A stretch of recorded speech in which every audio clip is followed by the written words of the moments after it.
this morning, I'll tell you if you haven't already heard, Michelle got her second COVID shot and got a little reaction, and she's kind of sick this morning.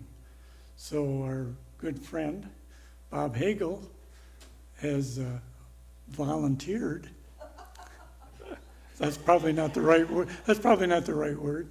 But Bob Hagel is going to fill us in with a little program here this morning that I'm sure you'll get a lot out of.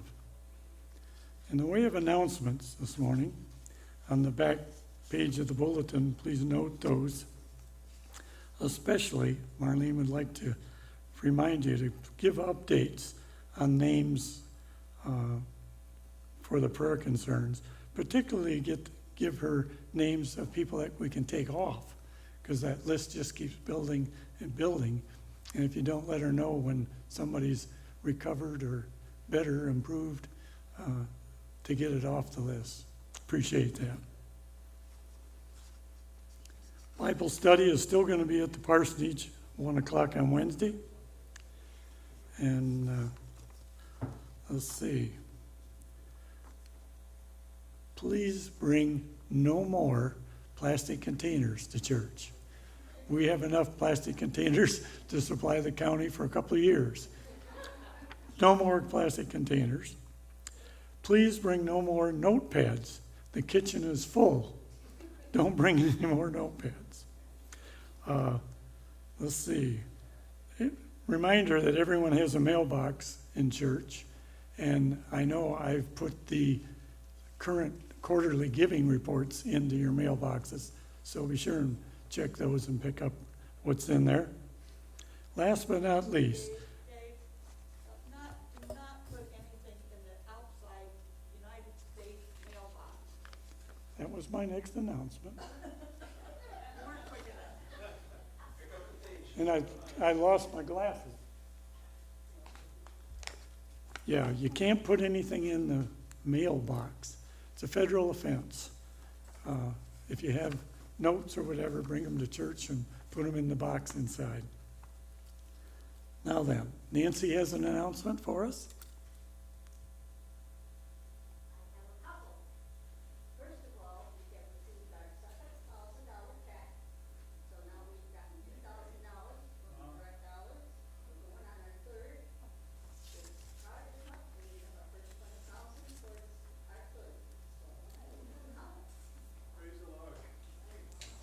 Thank you, Nancy.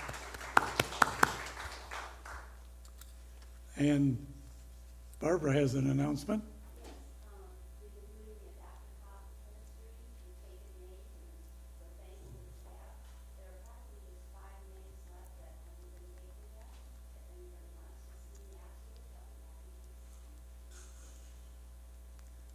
Thank you, Barb. Are there any other announcements? Okay, this is our Mission Sunday, and Susan's going to fill us in on the latest action from our missions. Up front. You got to come up here. I have another announcement. Oh. It's not missions. It's a prayer request. I put the Richards, Maureen and Jay, on the prayer concern. And the prayer is they are going to Malawi as missionaries I think July 22nd. And so I put these prayer cards out on the table. If you would like to pick one up, their prayer concerns. And while Susan's coming up, birthdays and anniversaries this week. On the 16th, Scott Yankee. On the 16th, also Dorothy McGlenn, birthday. And then we have anniversaries. We got John and Gloria Phillips on the 13th. Gary and Becky Sidebottom on the 14th, Gar and Colleen's anniversary on the 17th.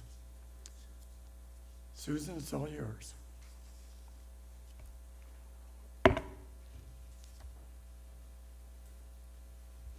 Morning, church. Our June missions focus was Haiti, and in particular, a Haitian nurse, Golanda, who provides health care to the poorest of the poor in the mountain regions around Jeremy, Haiti. Your response to the call to give financial support for medicines, medical supplies, and for her sustenance was incredible. God touched your hearts to give $537, and a huge thanks and glory to God. Thank you. Now, moving into July, our mission emphasis will be Camp Michigami. How many of you went to Methodist camps when you were young? We got Sharon. And Kathy? Yeah. Our kids went. I spoke to the, wait a minute. I'm putting the cart before the horse. The number of United Methodist camps around the state have been decreasing in the last few years. So about Camp Michigami, established in 1922, is going strong in the Upper Peninsula on M41. This camp has been adding new programs such as disc golf, a low ropes course, Reblaze Nature Trail, and they have brought back archery. That was one of my favorites. Located on Lake Michigami, the children can swim and boat. Besides trying various activities, they study the Bible and they worship at Hampton Chapel.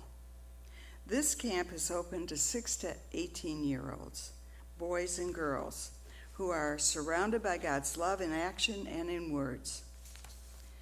I spoke with the Camp Michigami director, who is Pete Stahlbrand, and he confirmed to me that this United Methodist camp is doing very well. His enthusiasm really impressed me. And right away, he encouraged our congregation to come up, bring campers, volunteer to help at the camp. He had all kinds of good ideas and was so enthusiastic I wanted to go. He said they have recently purchased a van and could come down to even Mio, down that far, to pick up campers. So I told him of our limitations as a small and older congregation, but then I was reminded of the possibility that the Mio School across the street presents. And so our prayer for next year will be on how the Lord might use us to send a couple campers to Camp Michigami to experience God's great love. This year, our dollars will fund upkeep, and maybe next year we can use it for camp scholarships for right here in Mio. So thank you for giving as generously as you can to Camp Michigami this month of July. Thank you. Thank you, Susan. Any other announcements this morning?